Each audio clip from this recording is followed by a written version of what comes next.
नमस्कार, जय हिंद। आप देख रहे हैं युद्ध भूमि। दुनिया में फ्यूल सप्लाई का सबसे अहम रूट स्ट्रेट ऑफ हॉर्मुज एक बार फिर बारूद से सुलग सकता है। ईरान और अमेरिका के बीच टकराव बढ़ने से यहां एक बार फिर जंग जैसे हालात पैदा हो गए हैं। खबर है कि ईरान यहां से गुजरने वाले शिप से टोल वसूली की तैयारी में है। इसके लिए ओमान के साथ उसकी बात चल रही है। तो खबर सामने आते ही अमेरिका भड़क गया है। अमेरिका ने धमकी दी है कि अगर ईरान टोल की वसूली करता है तो उसके साथ डील में मुश्किल होगी।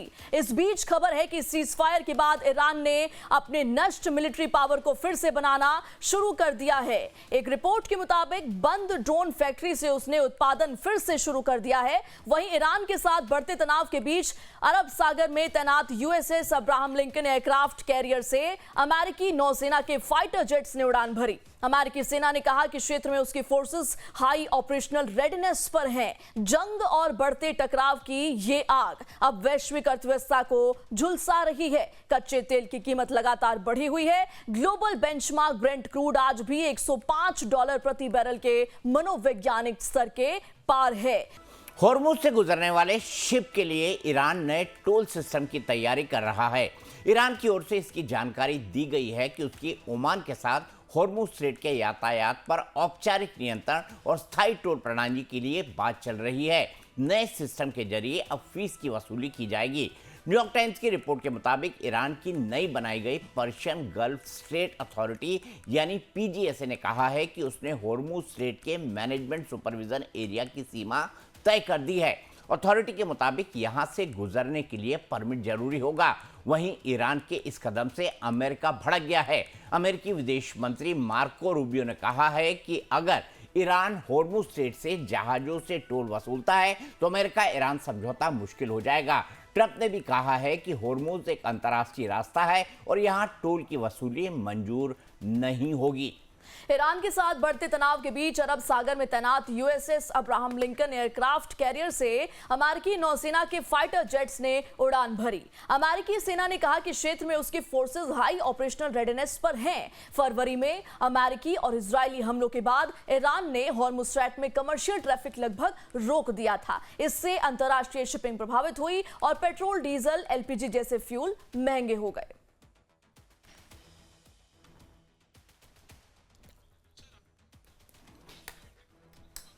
तो हॉर्मुज में टोल पर टेंशन लगातार बढ़ती हुई दिख रही है। एक तरफ देखिए बैक चैनल डिप्लोमेसी की बात हम जरूर कर रहे हैं। इस बीच पाकिस्तान की मध्यस्थता की भी बात सामने आ रही है कि तेहरान पहुंचे असीम मुनीर और उन्होंने अब्बास अरागची से मुलाकात की। लेकिन क्या अगले राउंड की मीटिंग हो पाएगी दीपक जी? और मुझे अभी नहीं लगता कि अगले राउंड की मीटिंग के लिए कोई भी स्ट्रॉन्ग ग्राउंड तैयार किया गया है, क्योंकि आप देखिए आज ईरान ने टोल की बात कर दी है, वही कह रहा है, और ओमान से उसने औपचारिक बातचीत भी शुरू कर दी है। उसने नई एक गल्फ अथॉरिटी बना दी है। अब उसके मुंह पे खून लग चुका है। जो दूसरी बड़ी दिक्कत है वो ये है कि कल के आप जो मुस्तफा खामनेई ने जो IRGC के जो कमांडर्स हैं उनको जो निर्देश दिया है उसमें कहा है कि इनरिच्ड यूरेनियम, जो संवर्धित यूरेनियम है, वो किसी भी हालत में अमेरिका या दूसरे देश को नहीं सौंपा जाएगा। लगभग 900 पाउंड यानी 400 सवा 400 किलो के आसपास ये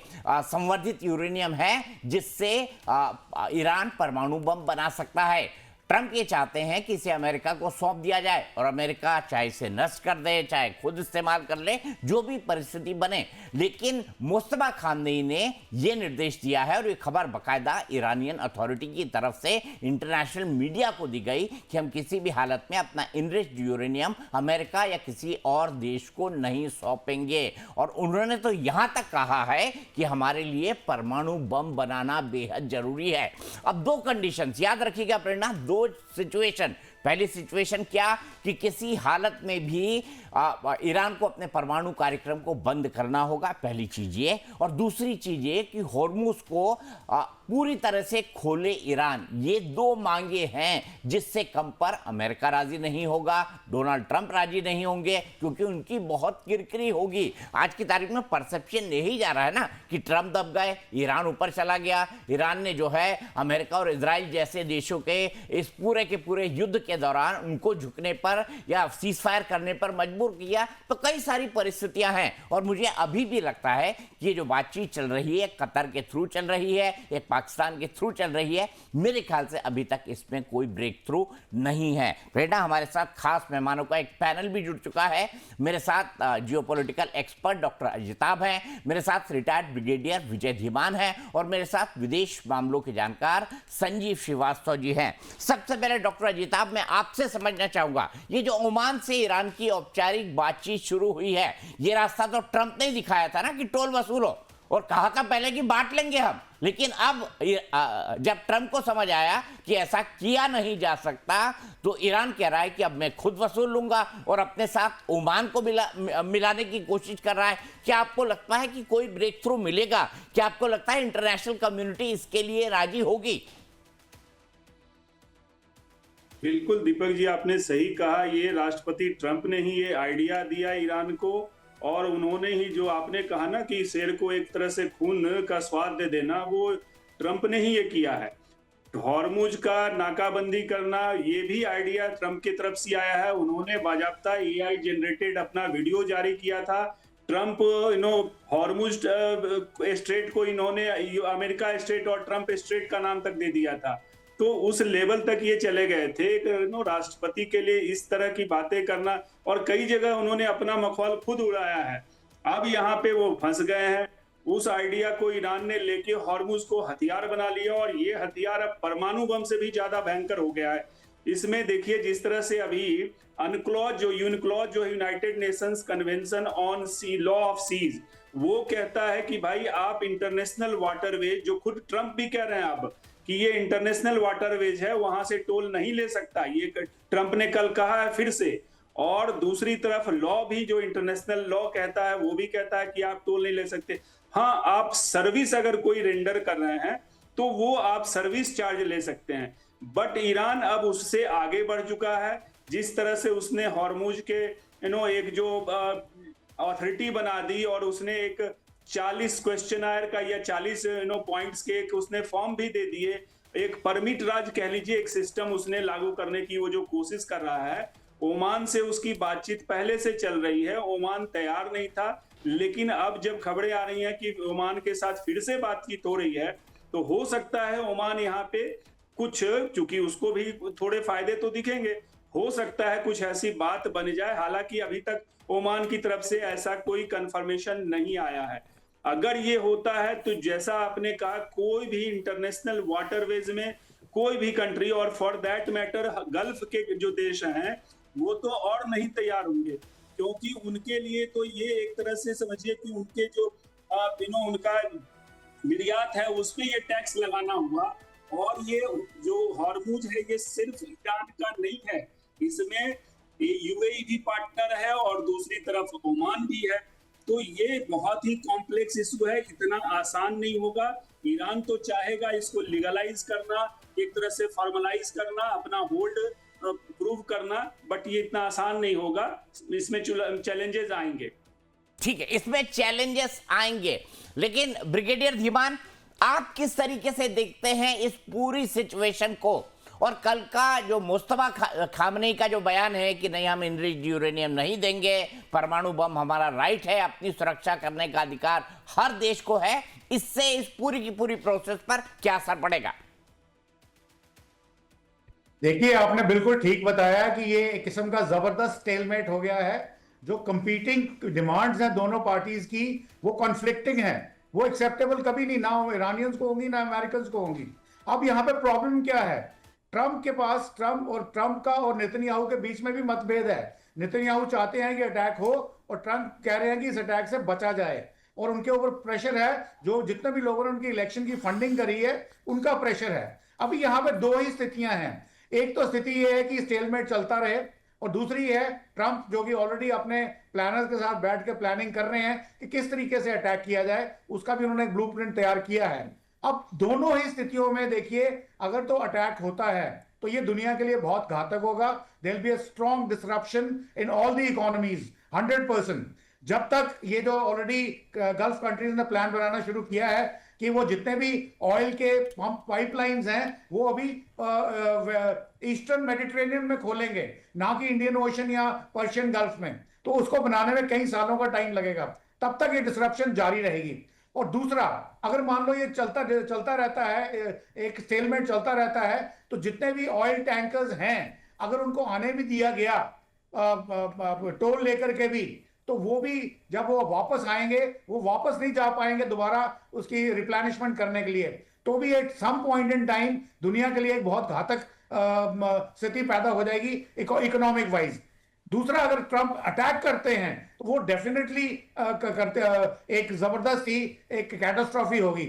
इस वक्त जो ट्रंप कर रहे हैं कि जब वो वॉल स्ट्रीट को देख रहे हैं, जैसे ही वीकेंड आता है तो वो कोई एक फेवरेबल बयान दे देते हैं कि मार्केट जो ऑयल का प्राइस है वो नीचे आता है, मार्केट ऊपर चढ़ती हैं, अपना प्रॉफिट बनाते हैं। मंडे ट्यूसडे के आसपास एक बहुत ही सनकी टाइप की कोई एक घातक स्टेटमेंट दे देते हैं, जिससे प्राइस ऑयल की प्राइस फिर चढ़ती है और मार्केट नीचे आ जाता है। तो ये जो सीसॉ बैटल चल रही है, ये सारे के सारे बिजनेसमैन जो हैं, जो ट्रंप के पाले के अंदर हैं, वो अपना फायदा ले रहे हैं। परंतु दुनिया के लिए ओवरऑल सिचुएशन जो है, मुझे लगता है इस वक्त बड़ा जबरदस्त स्टेलमेट है। और अभी तक जो एक्सपर्ट्स ने जो एक सर्वे किया था, जो ईरानियंस की जो स्ट्रेटेजिक रेजिलियंस है वो अभी और भी कोई 3 या 4 महीने और खिंच सकती है, इसके पहले कि उनको घुटने टेकने में मजबूर किया जाए। तो उस स्थिति तक पहुंचने के लिए ये दुनिया की जितनी भी एक जो कहते हैं मैसिव रिसेशन, ग्लोबल रिसेशन जो सामना हमें करना पड़ सकता है। जी ठीक है, ग्लोबल रिसेशन का सामना, क्या ईरान ने अपने आप को रीग्रुप किया है? क्या ईरान ने अपनी तैयारियां और तेज कर दी है? ये समझेंगे अगले भाग में। लेकिन संजीव श्रीवास्तव जी, जो बड़ा और अहम सवाल है, आज के डेवलपमेंट्स को आप कैसे देखते हैं? ईरान ने अगर टोल वसूलना शुरू कर दिया तो वैसे ही इंश्योरेंस कॉस्ट बढ़ी हुई है, तेल की कीमतें बढ़ी हुई है, आने वाले समय में भी ये चलता रहा तो ईरान की कोशिश क्या रंग ला सकती है? और क्या ओमान ईरान का इस मसले पर साथ देने को राजी होगा? क्योंकि जहां तक मेरी जानकारी है, दूसरी बार ईरान और ओमान में बातचीत शुरू हुई है, पहली बार तो ओमान ने इनकार कर दिया था। देखिए दीपक जी, इस तरीके का अगर कोई इनिशिएटिव ईरान की इस्लामिक रिजीम जो लेने की कोशिश कर रही है, उसको कोई भी अंतर्राष्ट्रीय समुदाय का जो जिम्मेदार जो सदस्य है, जिम्मेदार जो राष्ट्र हैं, अपना समर्थन नहीं देने जा रहे हैं। क्योंकि इस तरीके का जो एक मनमाना जो टोल टैक्स वसूलना, फिरौती वसूलना, यदि एक स्टेट में शुरू हो गया तो ये जो अन्य स्टेट्स जो हैं, चाहे वो स्टेट ऑफ मलक्का हो, स्टेट ऑफ जिब्राल्टर हो, ताइवान स्टेट हो, जितने भी अन्य जगहों पर इसी तरीके के जो नेचुरली बिल्ड पॉइंट्स हैं, वो जाहिर है कि वो सारे के सारे डिसरप्शन में आएंगे। और ये उन राष्ट्रों को भी, उन स्टेट्स के आसपास के राष्ट्रों को भी इस तरीके का एक मौका देगा कि वो भी अपना टैक्स वसूलें और आर्थिक रूप से उगाही करें, फायदा उठाएं, मुनाफा कमाएं। और इसका जो परिणाम ये होगा कि international maritime rules based order disrupt हो जाएगा। और जहां तक ऑयल के और गैस के दाम का प्रश्न है, तो जाहिर है कि वो बढ़ेगा। जैसा कि आपने स्वयं बताया, इंश्योरेंस कॉस्ट भी बढ़ेगी, जो प्राइसेस हैं वो भी, ऑयल प्राइसेस वैसे ही बढ़ जाएंगी। उसके लिए फिर स्टेट ऑफ हॉर्मुज का ब्लॉकेट करने की जरूरत नहीं है, वो तो अपने आप ही फिर परमानेंटली जो ऑयल के प्राइसेस हैं बढ़ जाएंगे। और उसका परिणाम ये होगा कि जो विश्व है उसमें मुद्रास्फीति का संकट पैदा होगा। अनेक पहले से ही जो है एक इकोनॉमिक डिप्रेशन की स्थिति देखी जा रही है, और ये एक फुल फ्लेजेड विश्व को इकोनॉमिक डिप्रेशन में डाल सकता है, जैसा कि 1930s में दिखा था। तो मेरा मानना है कि इस तरीके का जो इनिशिएटिव ईरान ले रहा है, बहुत ही सेल्फ सेंट्रिक नकारात्मक सोच के साथ जो ईरान की इस्लामिक रिजीम कार्य कर रही है, उसको सफलता नहीं मिलने जा रही और उसको कोई भी समर्थन नहीं देगा। भारत ने भी इसका विरोध किया है और इस तरीके के प्रयासों का विरोध किया भी जाना चाहिए। और दीपक जी, ओमान जैसा जो राष्ट्र है, जो कि एक जिम्मेदार राष्ट्र है, मुझे लगता है कि ओमान इस बात पे सहमत नहीं होगा। रादर ओमान ईरान को ये समझा सकता है कि बेहतर हो कि इस तरीके के जो प्रपोजल्स हैं उससे आप बचें, तो ये ज्यादा बेहतर होगा। नहीं तो इस तरीके का जो इररिस्पांसिबल, रेकलेस जो बिहेवियर ईरान की इस्लामिक रिजीम शो कर रही है और कंटिन्यूअसली शो कर रही है, कोई बदलाव नहीं आया है। हम सभी इस बात की अपेक्षा कर रहे हैं कि वो अपने अंदर कुछ जिम्मेदारी का भाव लाए, अपने अंदर जो इजराइल से नफरत करने की बात को त्यागें, आतंकवाद को सपोर्ट करने का जो उनका पूरा स्टेट स्पॉन्सर टेररिज्म का जो मैकेनिज्म है उसको वो बंद करें, और यूरेनियम इनरिचमेंट को करने पर लगाम लगाना होगा, क्योंकि आपके जो इंटेंशंस है इजराइल को लेकर के बड़े खतरनाक है, उसमें कोई बदलाव के आप संकेत नहीं दे रहे हैं। इसी वजह से आपका यूरेनियम इनरिचमेंट प्रोग्राम भी खतरे का एक विषय है। और अब तो 28 फरवरी के बाद ये टोल टैक्स वसूलने का भी नया एक इनिशिएटिव इन्होंने ले लिया है। तो ये जो ईरानियन इस्लामिक रिजीम की जो बची खुची जो भी क्रेडिबिलिटी है दीपक जी, उसको ये खत्म करने का काम करेगा। और अल्टीमेटली मेरा ऐसा मानना है कि अगर इस तरीके का अप्रोच ईरान की इस्लामिक रिजीम दिखाती है तो उसको अल्टीमेटली सबसे बड़ा खामियाजा भुगतना पड़ेगा। और ठीक देखिए है। एक बात मैं कहना चाहता हूं, जैसे कि आपकी शोध में मैंने पहले भी कहा था कि ये जो स्टेट ऑफ हॉर्मुज का जो ब्लॉकेड ईरान ने किया है और एक counter blockade, naval blockade America ने भी किया है, उससे ईरान की इकोनॉमी भी सीवियरली इंपैक्टेड हो रही है। और ईरान के तेल के कुएं जिस दिन ठप होना शुरू हुए उस दिन ईरान पूरी तरह से इकोनॉमी वहां की कोलैप्स कर जाएगी। तो बेहतर होगा, बुद्धिमत्तापूर्ण ये होगा कि वो इस तरीके के इनिशिएटिव न लें और स्टेट ऑफ हॉर्मुज को प्री 28 फरवरी के जो स्टेटस में वो ले जाएं, वो ज्यादा बेहतर होगा और यही बुद्धिमत्तापूर्ण भी होगा। ये मैं स्पष्ट रूप से कहना चाहता हूं। यही बुद्धिमत्तापूर्ण है, लेकिन मुस्तफा खामनेई क्या कह रहे हैं? वो तो कह रहे हैं कि जो सबसे बड़ा कॉन्फ्लिक्ट पॉइंट है अमेरिका, इजराइल और ईरान के बीच, वो है परमाणु कार्यक्रम, और वो उसको रेस्ट देने को या वो उसको छोड़ने के लिए बिल्कुल तैयार नहीं है। वो तो ये कह रहे हैं कि ना हम इनरिच यूरेनियम देंगे बल्कि हम अपनी परमाणु ताकत को और बढ़ाएंगे भी। इस बीच खबर ये भी आई थी प्रेरणा कि ट्रंप और नेतन्याहू की हत्या करने वालों को 500 करोड़ का इनाम देगा ईरान। इस तरह की खबरें भी इंटरनेशनल मीडिया पे आई थी। इनकी कितनी सच्चाई है इसको भी समझेंगे। अरब सागर में अमेरिकी नेवी की तैयारी, यूएसएस अब्राहम लिंकन से फाइटर जेट लॉन्च किए गए हैं। ईरानी पोर्ट्स की यूएस नेवी निगरानी कर रही है। अमेरिका ने की है ईरानी पोर्ट्स की नाकेबंदी। यानी कि दीपक जी, मुझे ऐसा लगता है कि कोशिश यही है कि ईरान को उस पॉइंट पर ले आया जाए, घुटने पर ले आया जाए, जब उसकी इकोनॉमी एकदम कोलैप्स होने के पॉइंट पर होगी और उसके जो स्टोरेज पावर है वो खत्म हो जाएगी। और वहां उसी पॉइंट का जो है इंतजार कर रहा है अमेरिका कि उसके बाद जो है शायद ईरान का टोन डाउन हो जाए। शायद पर दुनिया टिकी है, उम्मीद पर दुनिया कायम है, लेकिन मुझे यह संभावना नहीं लगती। क्योंकि आप देखिए, भले से रूस और चीन जो है खुलकर ना बोले, लेकिन ईरान की वो मदद तो कर ही रहे हैं। और आज ही मैंने खबर पढ़ी कि जिन ड्रोन्स ने अमेरिका और इजराइल और गल्फ को सबसे ज्यादा परेशान किया, उन ड्रोन्स को ईरान ने फिर से बनाना शुरू कर दिया है और बड़ी संख्या में इसका प्रोडक्शन कर रहा है। आइए हमारे एक्सपर्ट से ही समझते हैं। ब्रिगेडियर धीमान हमारे साथ है, संजीव श्रीवास्तव जी हैं, डॉक्टर अजिताभ हैं। ब्रिगेडियर धीमान, ये ब्लॉकेड अगर मान लीजिए, फर्ज कीजिए, मैं एक आम भारतीय को समझाने के लिए कि ईरान और अमेरिका में समझौता हो जाता है और स्ट्रेट ऑफ हॉर्मुज खोलना होता है। मैं ये नहीं कह रहा कि तेल टैंकर आके तेल कब ले जाएंगे, कैसे ले जाएंगे, तो भी स्ट्रेट ऑफ हॉर्मुज को खोलने में और नेवल ब्लॉकेड को हटाने में, वहां से माइंस हटाने में कितना वक्त लगेगा स्ट्रेट ऑफ हॉर्मुज को खोलने के लिए? फर्ज कीजिए अगर दोनों के बीच समझौता भी हो जाता है उसके बाद।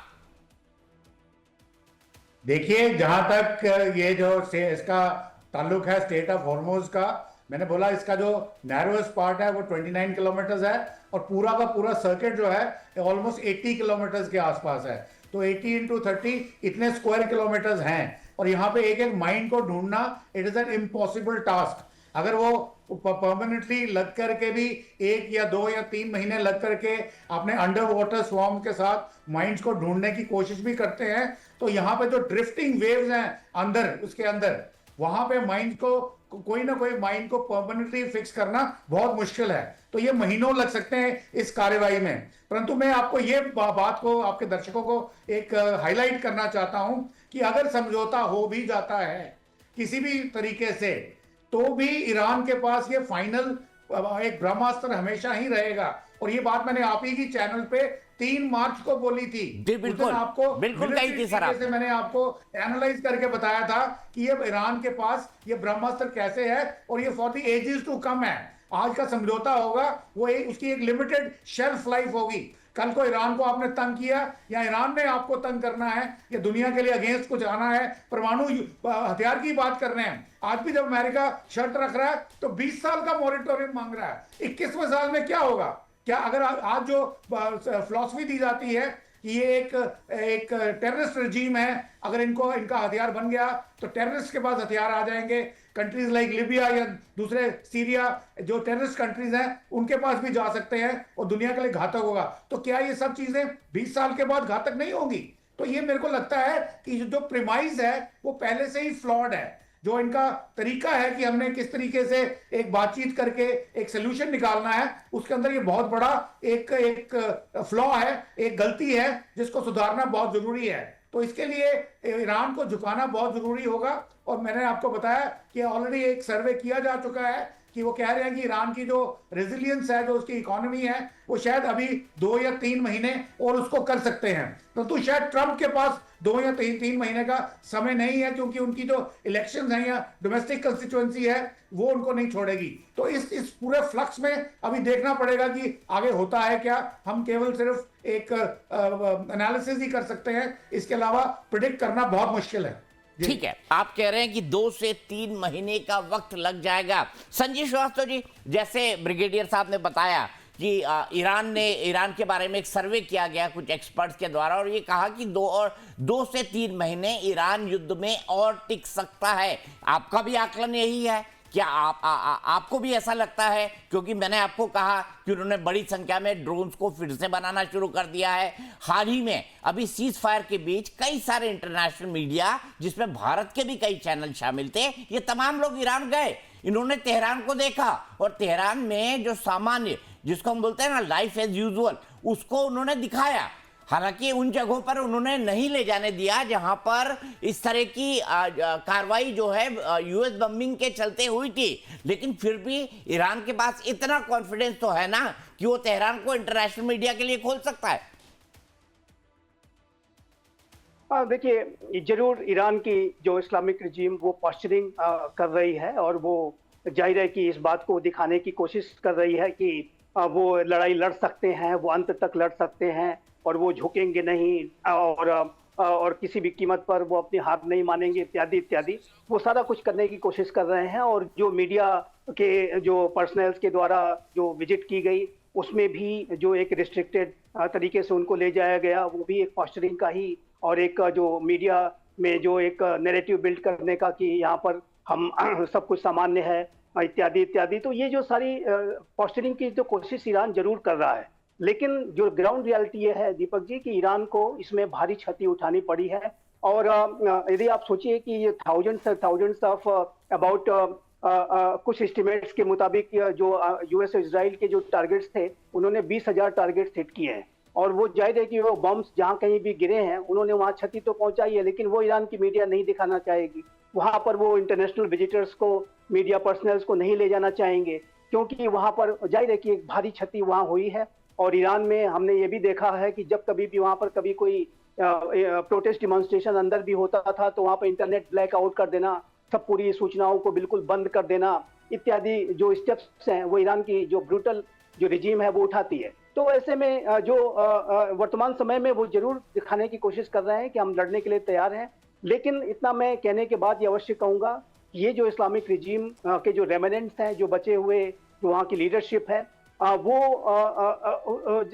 इस तरीके की सोच के साथ कार्य कर रही है कि जिसको कहते हैं कि एक आत्मघाती सोच, मैं इसको कहूंगा। एक तरीके का ऐसी सोच कि जिसमें कि वो लड़ने और मारने इत्यादि पर ज्यादा फोकस है, और उनका लक्ष्य आज भी इजराइल को तबाह करने का, इजराइल को समाप्त करने का है, आतंकवाद को सपोर्ट देने का है, और न्यूक्लियर वेपन्स इस इंटेंशन के साथ एक्वायर करना कि इजराइल को वर्ल्ड मैप से मिटाएंगे। तो उसमें वो उस अप्रोच में कोई बदलाव नहीं आया है। और देखिए दीपक जी, जब तक ये बदलाव आएगा नहीं, तब तक ये जो शांति वहां पर स्थापित होगी नहीं, ये बात बहुत स्पष्ट है। लेकिन ये जो इस्लामिक रिजीम जो IRGC लेड हो गई है, वो कहीं ज्यादा हार्डेंड रुख अख्तियार कर रही है।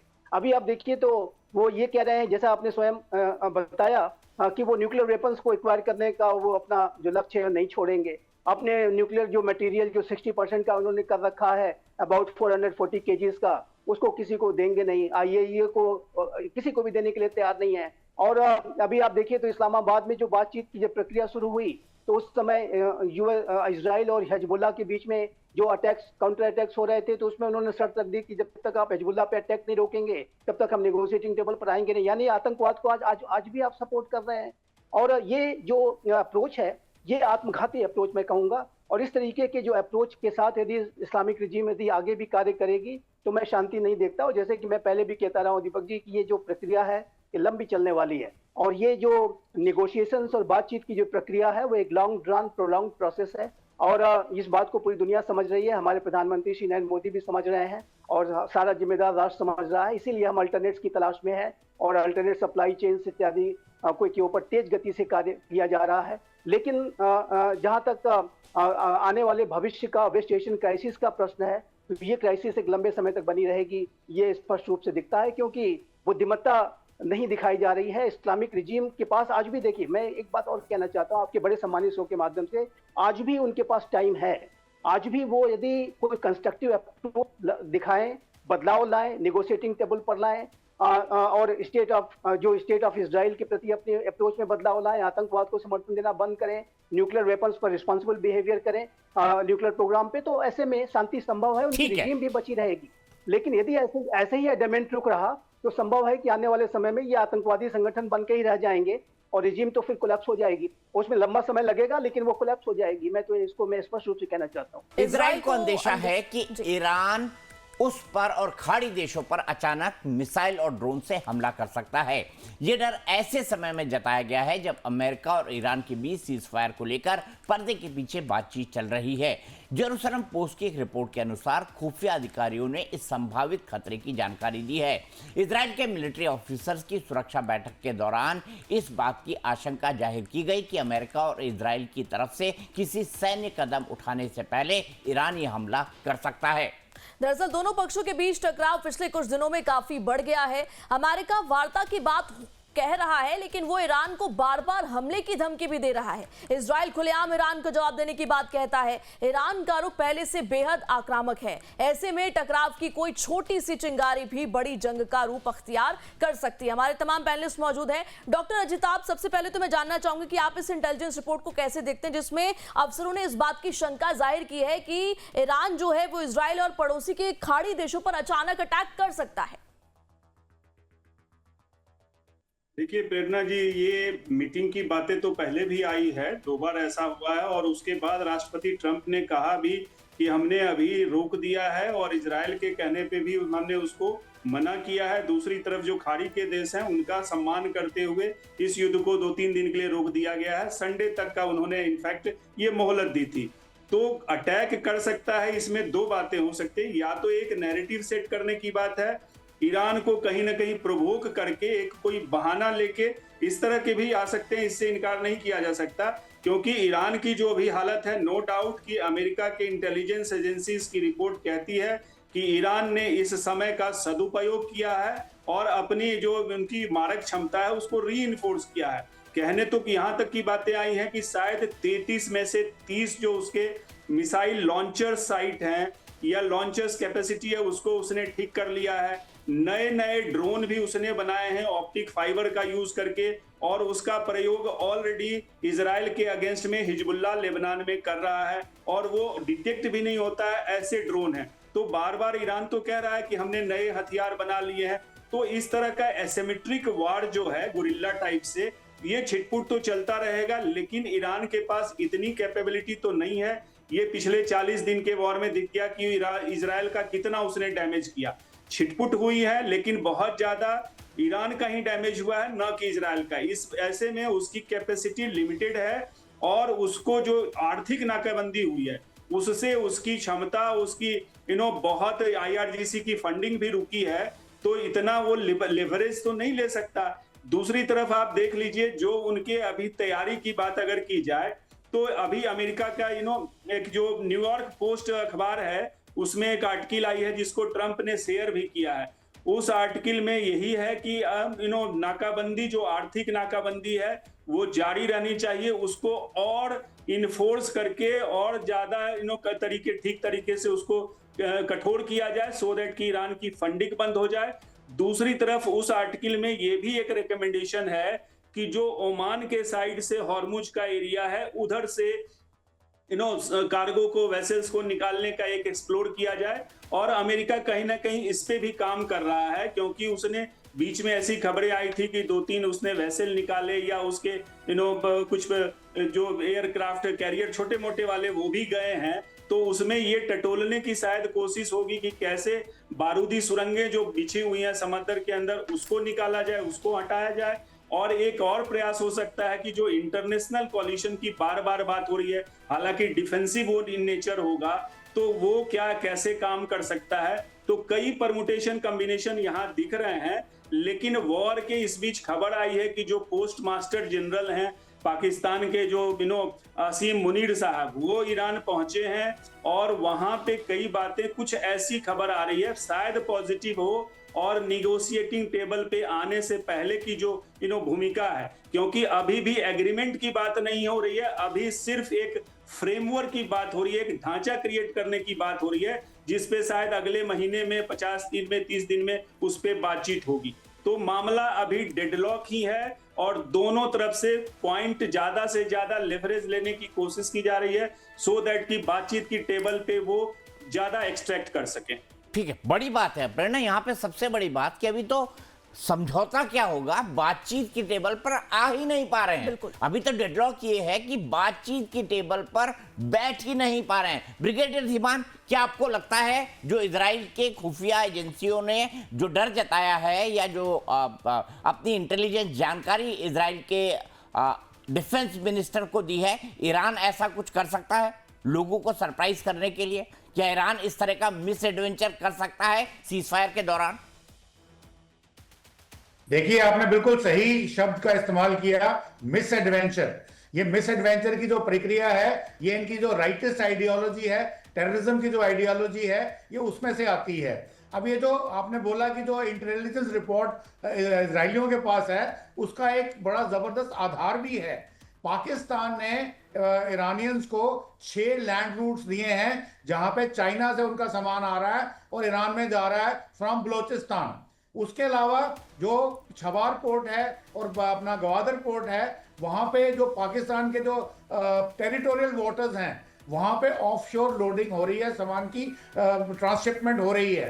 तो ये सब चीजें बताती हैं कि ईरान के पास कुछ सोर्स ऑफ मटेरियल है, जिससे वो आप बोल रहे हैं कि हमने दोबारा रिकंस्ट्रक्ट कर लिया है या जितना हमने दोबारा अपने ड्रोन्स बनाने शुरू कर दिए हैं। तो ये उस लेवल का तो खैर नहीं मैन्युफैक्चरिंग कर सकेंगे, डिस्ट्रक्शन तो हुई है, परंतु ये जो मिस एडवेंचर है छोटा मोटा कि भाई बोलते हैं ना, हम तो डूबेंगे सनम, तुमको भी ले डूबेंगे। तो जाते जाते आप एक प्रहार करेंगे, उनके डिसैलिनेशन प्लांट्स पे करेंगे, उनके मिलिट्री टारगेट्स पे करेंगे, सिविलियन टारगेट्स पे करेंगे, ऑयल एनर्जी टारगेट्स पे करेंगे।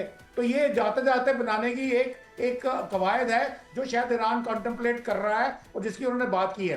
तो जैसे मेरे साथी पैनलिस्ट में भी यही बोला कि इस वक्त समझ की बात ईरान को ये समझ आनी चाहिए कि ये जो स्ट्रेट ऑफ हॉर्मोज है, ये ब्रह्मास्त्र उनके पास है फॉर जनरेशंस टू कम। तो इसका सही इस्तेमाल करके अपने कंट्री की रिकंस्ट्रक्शन, उसको वॉर रेपरेशन ना बोल करके रिकंस्ट्रक्शन प्रोसीजर बोलें, या अपनी जो मिसाइल टेक्नोलॉजी है वो डिफेंसिव के लिए बोलें, न्यूक्लियर टेक्नोलॉजी है वो सिविलियन पर्पसेस के लिए बोलें, और ये हूती, हमास, हिजबुल्लाह का साथ छोड़ें और बोलें कि हमें अब्राहम अकॉर्ड में लेके चलिए, हमारी इकोनॉमिक सैंक्शंस को पूरा मिटाइए, हमारे एसेट्स को डीफ्रीज करिए।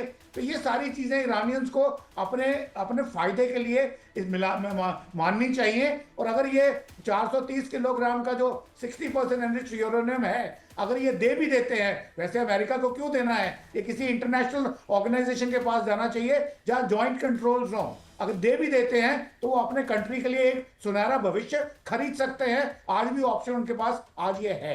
जी ब्रिगेडियर साहब, एक और चीज समझना चाहूंगा, क्योंकि आपकी बड़ी डीप स्टडी है स्ट्रेट ऑफ हॉर्मुज के बारे में। क्या ऐसा संभव है कि स्ट्रेट ऑफ हॉर्मुज एक तरफ ओमान है और दूसरी तरफ ईरान है? क्या ऐसा संभव है, जो डॉक्टर अजिताब ने जिस बात को छेड़ा था कि अमेरिका इस बात को एक्सप्लोर करने की कोशिश कर रहा है कि जो स्ट्रेट ऑफ हॉर्मुज है उसमें ओमान की तरफ से कार्गो शिप्स निकाले जा सके, जहां तेल के टैंकर निकाले जा सके, एलपीजी और सीएनजी की टैंकर निकाले जा सके? क्या ऐसा संभव है? देखिए, from purely military point of view से आप देखें तो मैंने आपको बोला 80 किलोमीटर बाई 30 किलोमीटर का जो इलाका है, ये हर वेपन की रेंज में है, चाहे वो काइनेटिक वेपन ओवर्ट हो चाहे कोवर्ट हो। ईरानियंस के पास बहुत सारी अंडर वाटर मिसाइल बोट्स हैं, अंडर वाटर ड्रोन्स हैं जो मिसाइल डिप्लॉय भी कर सकते हैं और अटैक भी कर सकते हैं। उसी तरीके से ओमान के पास या इवन यूएई के पास, उनका भी कोई ज्यादा डिस्टेंस नहीं है, तो उनके पास भी ये सब कुछ है। तो मिलिटरीली पॉइंट ऑफ व्यू में इसको कोई भी इन्फ्लुएंस कर सकता है। परंतु अगर ये जो, जैसे मेरे साथी पैनलिस्ट ने पहले भी बताया कि अगर यहाँ पे अमेरिका इसको करने देगा तो यही कहानी मलक्का में होगी, यही डारनडल स्ट्रेट में होगी, यही बॉस्फोरस स्ट्रेट में होगी, यही जिब्राल्टर में होगी, यही लुंडा में होगी, तो दुनिया में कोहराम मच जाएगा। तो ये जो United Nation Convention on law of seas UNCLOS है, उसकी जो सैंक्टिटी है उसको हमने मेंटेन्ड ही रखना है।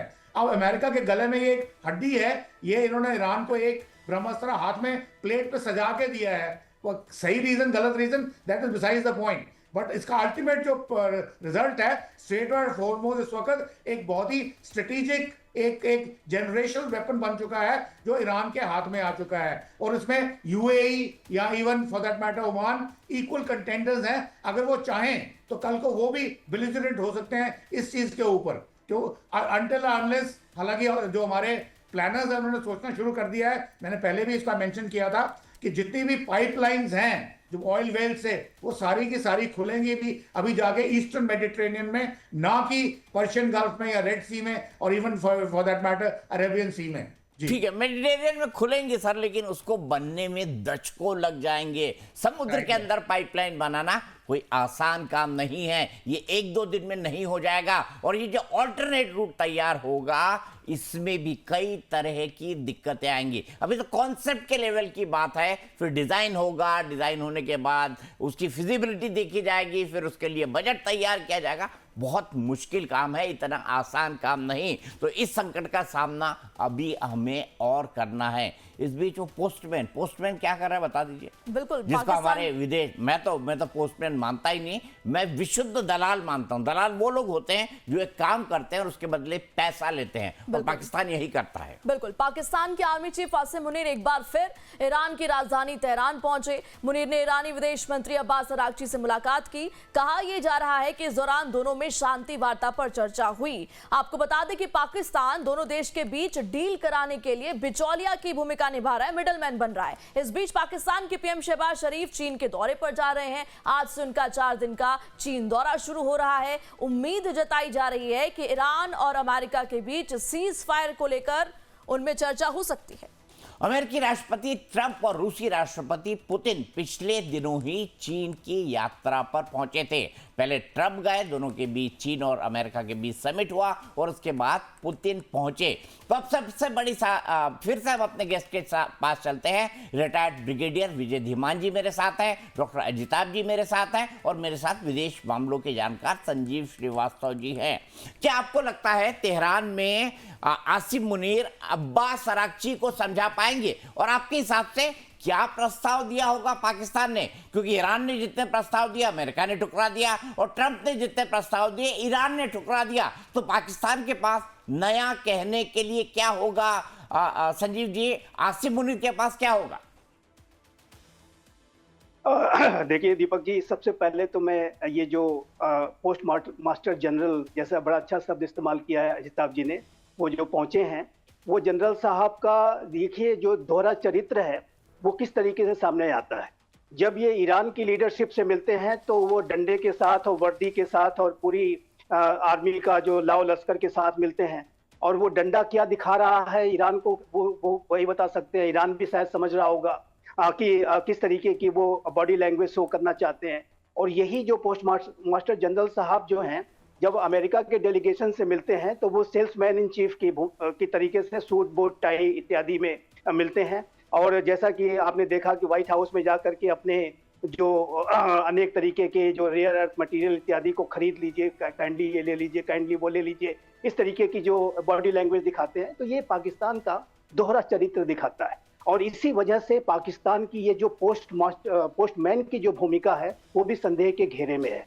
वो भी उसके ऊपर भी सवालिया निशान खड़े हो रहे हैं। ईरान की मीडिया में अनेक तरीके की ऐसी जो है रिपोर्ट्स रही हैं कि जिसमें कि इस बात को भी बताया गया है कि शहबाज शरीफ जो मैसेजेस को ठीक तरीके से पास ऑन भी नहीं कर पा रहे हैं। जो मैसेंजर की भूमिका है वो भी पाकिस्तान ठीक तरीके से नहीं निभा पा रहा है। और ये कई बार अपने वेस्टेड इंटरेस्ट को भी ध्यान में रखते हुए क्या मैसेज पास ऑन करना है, क्या नहीं करना है। और अब जैसा कि मैंने बताया है कि वो बिल्कुल एक्सपोज्ड है कि एक तरफ आप मिलिट्री के वर्दी में आप एक देश से मिल रहे हैं, दूसरा देश के साथ जो इंटरेक्शन है उसका एक सिंपल जो एक सूट बूट टाई में मिलते हैं, तो इससे पाकिस्तान का चरित्र भी एक्सपोज होता है। मैं कोई ज्यादा बड़ी आउटकम्स को पाकिस्तान की मैसेंजर वाली भूमिका से दीपक जी नहीं देखता। और मुझे मेरा ऐसा मानना है कि यूनाइटेड स्टेट्स ऑफ अमेरिका वर्तमान समय में पाकिस्तान का जो इस्तेमाल है वो तो कर ही रहा है, जैसा कि उसने हमेशा से पाकिस्तान का इस्तेमाल किया है।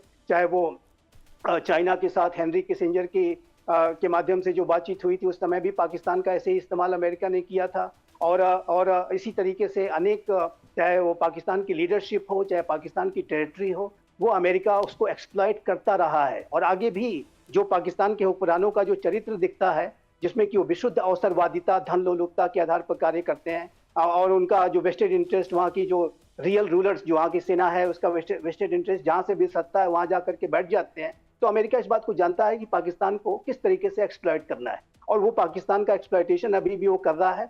लेकिन पाकिस्तान के हुक्मरान इस मुगालते में है कि उनको बड़ी रिकॉग्निशन मिल रही है, इत्यादि इत्यादि। मुझे नहीं लगता कि कोई उनको रिकॉग्निशन मिल रही है, और उनका जो मूल चरित्र है वो भी एक्सपोज होता जा रहा है। इतना कहने के बाद मैं ये अवश्य कहना चाहता हूँ कि जो नए तरीके की जो पॉसिबिलिटीज तलाशी जा रही हैं, उसमें जैसे कि धीमान साहब ने बड़ी अच्छी इंसाइटफुल बातें कही हैं। मैं भी इस बात को, जैसा कि मैं कह रहा था, एक बात मैं और भी इसको पुश करना चाहूंगा दीपक जी, कि जो अब्राहम एकॉर्ड्स की जो प्रक्रिया चल रही थी, जो 7 अक्टूबर 2023 के पहले जब हमास ने इजराइल पर हमला किया, उसके पहले जिस तरीके की वार्ताएं Israel, UAE, Saudi Arabia, Bahrain जैसे अरब राष्ट्रों के साथ चल रही थी, उस प्रक्रिया को भी पुश करने की आवश्यकता है। ईरान की जो इस्लामिक रिजीम, जो हार्डेंड रिजीम है, उसके ऊपर तो प्रेशर बिल्डअप करके रखने की आवश्यकता है ही। साथ ही साथ यदि अमेरिका और वेस्ट एशिया के जो राष्ट्र हैं वो अब्राहम एकॉर्ड्स के नॉर्मलाइजेशन की प्रक्रिया को पुश करेंगे और अधिक, जैसे कि अभी आप हाल में देखा आपने कि किस तरीके से इजराइल के जो डिफेंस इक्विपमेंट्स हैं वो यूएई में तैनात किए जा रहे हैं, और यूएई और इजराइल के संबंध लगातार बेहतर हो रहे हैं, लगातार प्रगाढ़ हो रहे हैं। उसी तरीके से अन्य जो वेस्ट एशिया के जो राष्ट्र हैं, अरब राष्ट्रों के साथ ये जो नॉर्मलाइजेशन का जो प्रोसेस चल रहा था 7 अक्टूबर 2023 के पहले, उसको यदि अमेरिका और वेस्ट एशिया के राष्ट्र और अधिक पुश करते हैं तो ये ईरान के इस्लामिक रिजीम पर और अधिक दबाव बनाएगा, ये डिप्लोमेटिक प्रेशर बनाएगा कि आपको अपने बिहेवियर में बदलाव लाना ही होगा। आप इजराइल के साथ हमेशा नफरत नहीं कर सकते। इजराइल भी एक प्राचीन सभ्यता है जैसे आपकी सभ्यता है। ये ईरान के इस्लामिक रिजीम को समझाने के लिए उसके ऊपर हर तरीके से दबाव को बनाने की आवश्यकता है, जिसमें मिलिट्री प्रेशर तो है ही, जो कि ऑलरेडी अमेरिका ने कर रखा है, इजराइल ने कर रखा है, लेकिन उसके ऊपर एक डिप्लोमेटिक प्रेशर, मनोवैज्ञानिक दबाव बनाने के लिए अब्राहम एकॉर्ड्स को पुश करने की नितांत आवश्यकता है। और राष्ट्रपति ट्रंप से आप पूछिए, जब भी उनसे अब्राहम एकॉर्ड्स के बारे में बातचीत पूछी जाती है तो कहते हैं मैं चाहता हूं कि ये जो नॉर्मलाइजेशन का प्रोसेस है ये फिर से बैक ऑन ट्रैक हो, ये आगे बढ़े। तो राष्ट्रपति ट्रंप सोचते तो जरूर हैं, लेकिन आज के समय में मैं इस बात को अवश्य कहना चाहता हूं कि ये समय ये भी है अमेरिका के लिए भी और वेस्ट एशिया के लिए भी कि वो नॉर्मलाइजेशन के प्रोसेस को पुश करें और अधिक डिफेंस इक्विपमेंट्स आप वहाँ पर यूएई में तैनात करें, और यूएई के साथ इजराइल की जो बातचीत है, बहरीन के साथ, सऊदी अरेबिया के साथ, उसको भी कराने की कोशिश करें। तो उससे ईरान के इस्लामिक रिजीम के ऊपर दबाव बनेगा और उसके अंदर इस बात की भावना आएगी कि यदि मैं इसी तरीके के सोच पे रखता रहा, नफरत वाली, आतंक वाली सोच पे, तो और अधिक आइसोलेटेड हो जाएंगे और ईरान अधिक आइसोलेटेड होगा। तो मेरा मानना है कि कंप्रेहेंसिव अप्रोच की आवश्यकता है, जिसमें कि diplomatic, kinetic, military action, strategy wise सभी को करने की आवश्यकता है और एक कंप्रेहेंसिव तरीके से ईरान के इस्लामिक रिजीम के ऊपर दबाव बनाने की आवश्यकता है। इस बात को मैं स्पष्ट रूप से कहना चाहूंगा, एक सलाह देना चाहूंगा। ठीक, ईरान की डिप्लोमेटिक रिजीम पर दबाव, लेकिन सऊदी अरब ने अमेरिका को यह भी कहा है कि हज के टाइम कृपया किसी भी तरह का मिलिट्री ऑपरेशन ना करें, क्योंकि अगर इस तरह का ऑपरेशन हो गया और पलटकर ईरान ने फिर से सऊदी अरब पर किसी भी तरह का हमला किया, और एयरपोर्ट पर उसने हमले किए थे, दुबई में किया था, बाकी जगहों पर किया था, गल्फ के कई कंट्रीज के अंदर किया था। तो जो 10 लाख लोग आ जा रहे हैं हज के लिए, हर साल आते जाते हैं, वो वहां पर फंस जाएंगे, ये उनका कंसर्न है। तो ये बात सही है कि गल्फ के देशों ने कहा था अमेरिका को कि आप फिलहाल कोई मिलिट्री ऑपरेशन शुरू ना करें।